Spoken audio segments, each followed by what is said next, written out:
เรามาดูกับเกมโลบักกันมาพอดีเลยนะครับวันนี้ผมจะสวมบทบาท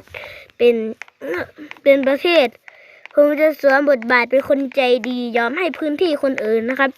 และใครมาเห็นแล้วใครที่เล่นเกมนี้แล้ว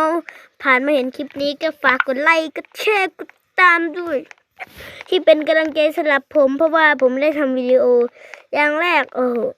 อย่าไปอย่างแรกนี่มันวิธีทำนะโอเควันนี้เยอรมันจะขอพื้นที่ได้ไหมลืมไปกูพูดหรือทำอะไรเนี่ยไปดีกว่าเดี๋ยวก็มีของเช่นกูเกิดไปกดมันก็เป็นแบบนี้นะครับตอนผมไปกดถ้าผมจะเดินทางไปหาทอไอนะครับกูว่าผิดที่แล้วมั้งโอเคนี่คือเยมันนะมันมาตั้งขาทำอะไรตรงนี้วะ1 นาทีกว่าแล้ว